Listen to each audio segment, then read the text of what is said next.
Welcome indeed on behalf of the Kempton Great Engines Trust and the Kempton Great Engines Society. We are so very pleased that you have been able to join us for this momentous celebration.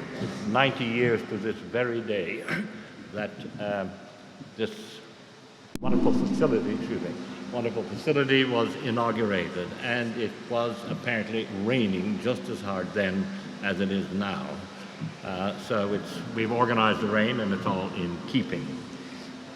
We are very fortunate to have with us Sir Mark Prescott, whose grandfather was the chairman of the Metropolitan Water Board at the time, Sir Richard Stilgo, whose grandfather was the chief operating and engineer of the Metropolitan Water Board, and Sir Peter Basil, whose great-great-grandfather installed the infrastructure that once this water was used, it was taken away in a hygienic way. That we're here today is really quite a feat. And there are three reasons, causes as to why we're here. The first, of course, is that this facility was created and inaugurated 90 years ago today. And if that had not happened, we wouldn't be here. This facility stopped being used in 1980, and so it was derelict. But then in 1995, 96, Nick Reynolds, who's just here, received a call from Thames Water asking if he would see if he could organize volunteers to restore and save this facility. Well, that we're here today is because of the work done by so many very dedicated volunteers who have come out so frequently, both men and women, to work on this facility. So I'd like to thank the volunteers for all the very, very great work that they have done. And the third reason we're here today is because Stephen Fielding got the idea that perhaps we should have a celebration. And he is the inspiration behind our gathering today. And I'd like to thank Stephen and his team for the fantastic job they've done. Before I begin, I'd like to make you all aware that our chairman, Michael, is actually celebrating a significant birthday with us today. So I think it'd be quite appropriate to, well, we're not going to sing happy birthday, you'll be pleased to know, but I think 3 cheers are in order. So hip hip. Hooray! Hip hip. Hooray! Hip hip. Hooray! One for luck. Hip hip. Hooray! Very good. There we are. Happy birthday, Michael. I'd also like to thank all the people who've helped to make today possible. It was far from being a one-person job, which I'm extremely grateful for. So I think everybody who helped today is due a round of applause, if that's okay.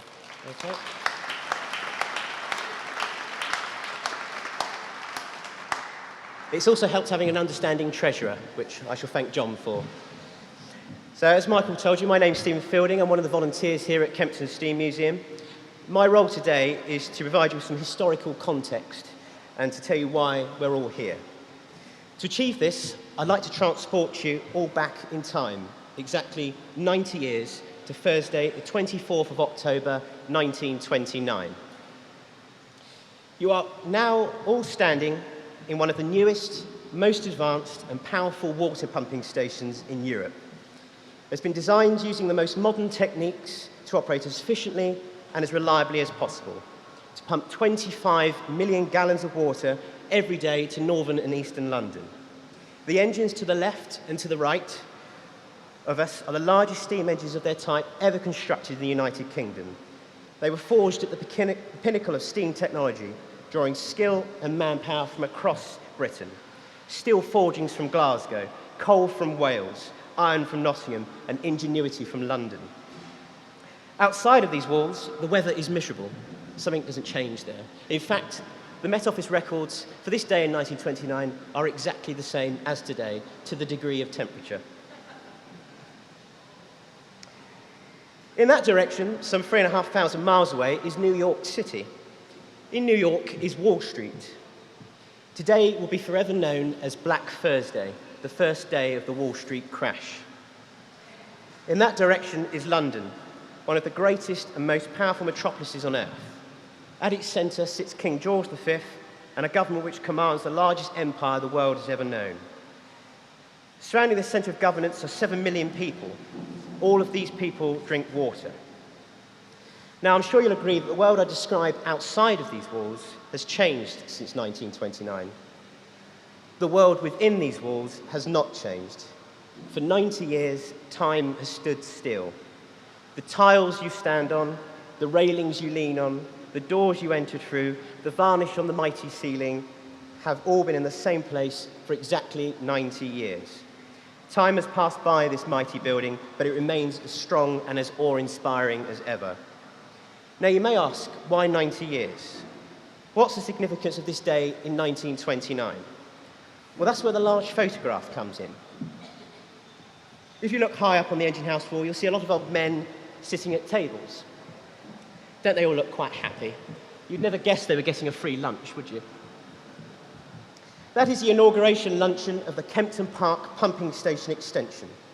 They are all sitting in this very building at this very time, feet from where I'm standing now, exactly 90 years to the hour.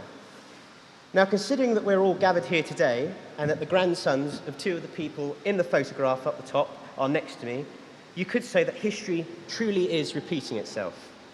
Let's hope Wall Street doesn't get the same idea. That congregation in the photograph at the top there was formed of mayors, lords, knights, councillors, county sheriffs, and the board members of the Metropolitan Water Board, who had all been assembled by Sir William Prescott, chairman of the Metropolitan Water Board, to witness the starting of these mighty steam engines, engine number 6 and engine number 7, designed by the excellent chief engineer Henry E. Stilgo. To ensure the event went off with a bang, Sir William asked the newly elected Labour Minister of Health, Arthur Greenwood, to perform the honour of opening this new engine house. I'd like to mention at this point that Arthur Greenwood was, in fact, Sir William's 5th choice of dignitary, though I'm sure he didn't tell him that. The King and Queen were, in fact, the first people to be invited to perform this ceremony. They were, however, busy. The Prince of Wales, later King Edward VIII, was also asked. He was also busy, presumably with Wallis Simpson. Still determined to nab a royal, Sir William asked the Duke and Duchess of York, later King George VI and the Queen Mother. Even they were busy. Having exhausted every member of the royal family, Arthur Greenwood, Minister of Health, it had to be. The day 90 years ago consisted of a thorough inspection of the whole waterworks site, including the primary filter house, which is in that direction, the old 1905 engine house, which is behind us, and of course, this building.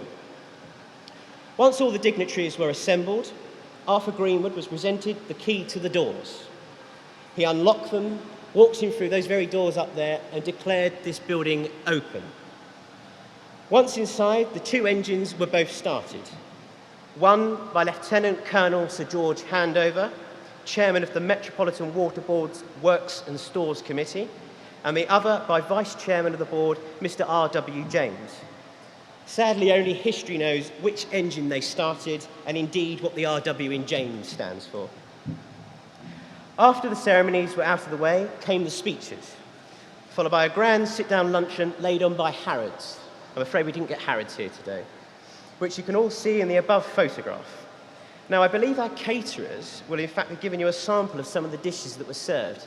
And if you look on one of the TV screens just around the corner there, there is a copy of the menu from 1929, which included hot turtle soup. Now, I'm told that the hot turtle soup today hasn't harmed any turtles. So, I think that's enough from me. If you'd like to learn more about the inauguration ceremony held here 90 years ago, you'll find a history of it in your programme. That's if you can decipher the order that the printers have collated the pages, which I apologise for. Plus displays about the building featuring some wonderful photographs around the rear of number 6 engine. I would like to now hand over to our distinguished guests, all of whom have links to Kempton and the water systems of London.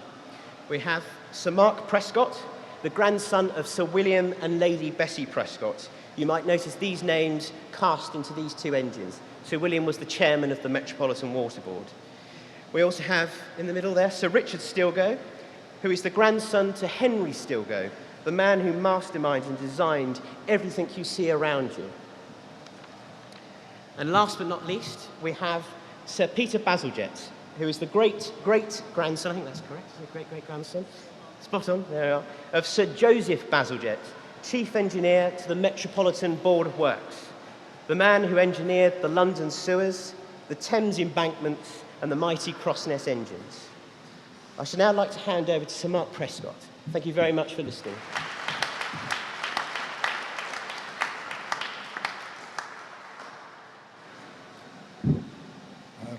Good afternoon, everybody. I felt a bit of a fraud being asked here, but Mr. Fielding, who seems to research absolutely everything and knows more about my grandfather than I did, he sent me a thing saying that grandfather paid for the lunch last time, so I don't feel in the slightest bit guilty, and I'm looking forward to a very good lunch after 90 years. I didn't know Grandpa, and I didn't know Grandmother. There's a rather terrifying picture of her up there, which somebody's unearthed, of her with her two daughters. But my mother looked after Grandpa and was very fond of him.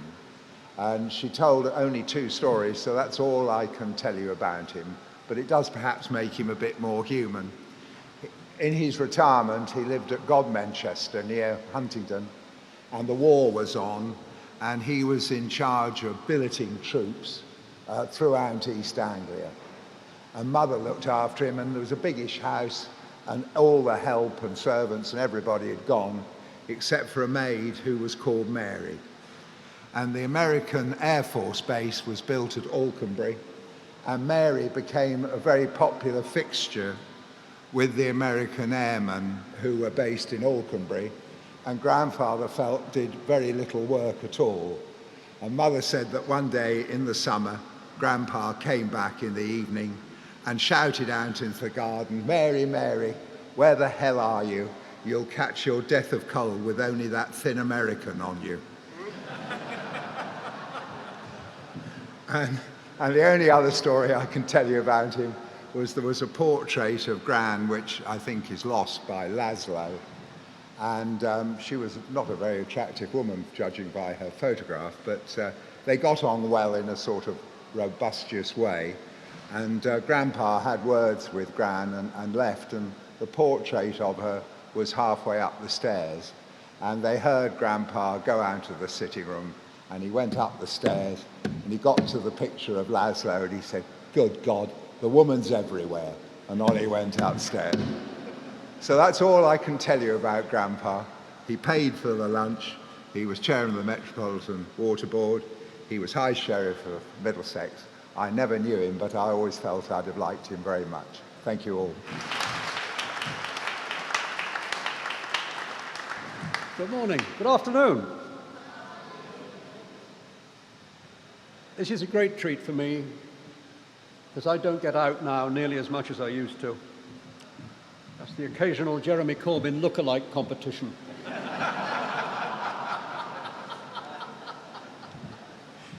I am so grateful to so many people for organising this, for Stephen for putting it all together, for Sir Mark, for Sir Peter, for all of our speakers. Sir Peter is speaking third. Really, a Bazalgette should always be number 2. Let us go back 90 years to that picture, when none of this kit was here. On this floor was a magnificent lunch. You will notice in that picture there are 3 empty seats. That was 3 gentlemen who turned up at the front door without a moustache, and as a result were denied entry. Everybody else in the picture has a moustache, because if you're going to have turtle soup, you need a moustache to strain it through if you're going to remove an entire species in the course of one lunch, which they probably did. My granddad, I'm quite awestruck, I have to say, standing here and thinking, my granddad designed all of this. I am delighted to see it for the first time, as is my daughter over there, his great-granddaughter, and 6 of his great-great-grandchildren, also sitting over there. It is.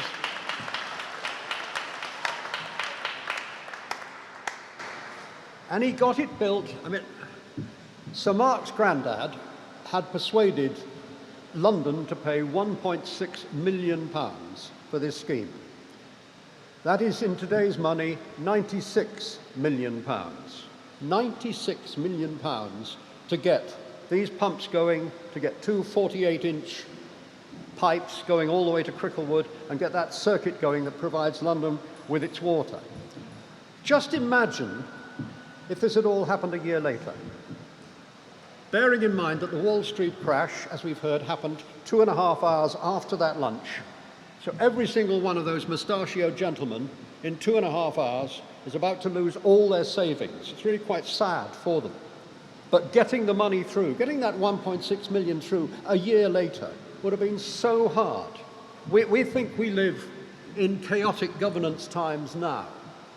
Back then, they had had what was called the flapper election. In May of that year had been the first general election when all men and women over 21 were allowed to vote. And it resulted in a hung parliament, as we have now. It resulted in political chaos and the financial chaos that later came 2.5 hours later when these chaps lost all their savings. So it's not just now that things are chaos, but he built it. The committee and all his staff got this built without a computer, without a photocopier, without a calculator. All he had was this. This is his ruler. It's got H.E. Stilgo engraved on it. It's 2 feet long, it's ivory, so it's as illegal as turtle soup is nowadays. But it's quite modern in that on the back, it's got all the conversion factors, and it tells me that a foot is 304.78 millimeters, which for something 100 years old is pretty modern. But that was what he had. And I wish I'd met him. Like Sir Mark, I never met my grandfather. He died on the 12th of March, 1943, which is the day that I was due to be born. I have never liked sharing the spotlight with anybody else, so I waited 2 weeks until I could get my parents' attention. I think I probably had my mother's attention for the last few weeks before that, and got born then, and missed him as a result. But, well, before he came here, he had provided Dover with a water supply, he'd provided Birmingham with its water supply, and while he was there, invented the dual carriageway. He's a man with huge imagination and huge invention. If those of you who've got brochures, if you look on the back page, you will see that he appears to be holding the very first iPhone. I've been trying to work out for ages what that is, but it does look exactly like an iPhone X. So maybe he invented that as well, who knows? My dad followed him into water engineering and did Liverpool's water. I shamefully didn't. I went into show business, as did this building. This building has been Cresswell's Confectionery Works in an Endeavour episode, and also, much more famously, these engines, or rather their replicas in Cricklewood, were the engines in the film of the Titanic. And the most famous thing that this building did was appear in Chitty Chitty Bang Bang as the Scrumptious Sweetworks. And those of you you've seen Chitty Chitty Bang Bang, you lot, haven't you? Yeah. And the factory in that makes all the sweets for Truly Scrumptious.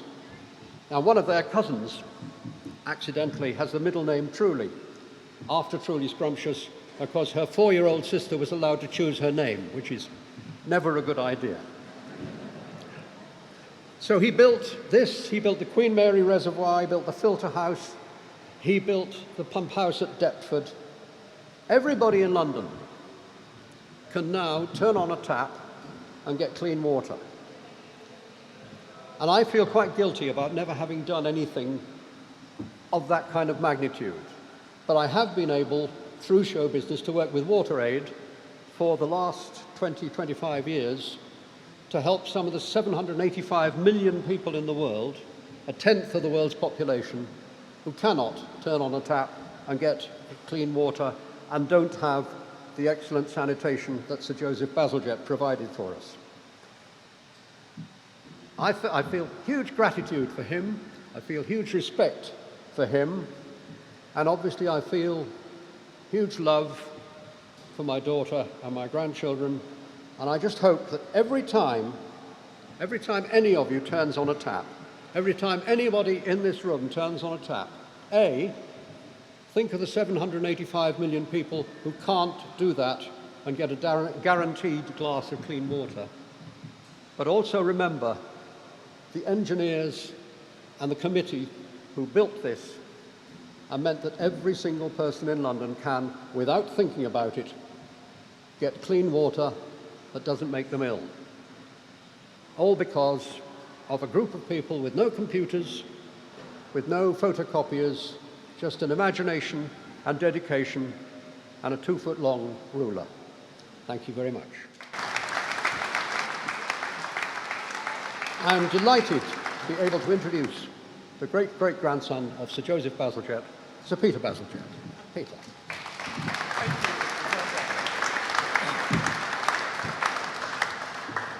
Thank you so much for inviting me to your birthday party, Michael.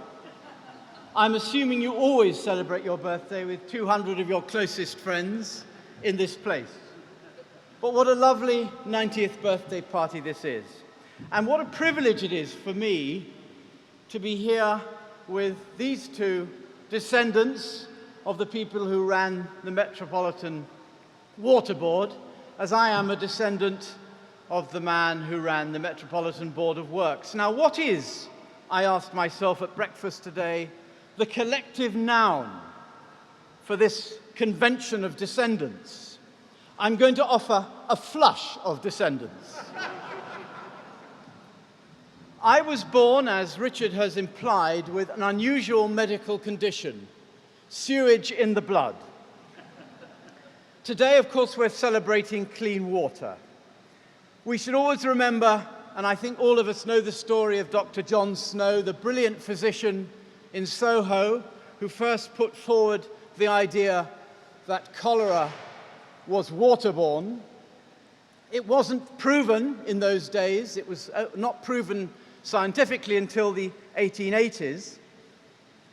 In fact, Florence Nightingale, who was an obdurate, as we know, lady, went to her death in 1910 refusing to believe it was waterborne. She still believed in miasma, that the theory that cholera was spread in the air.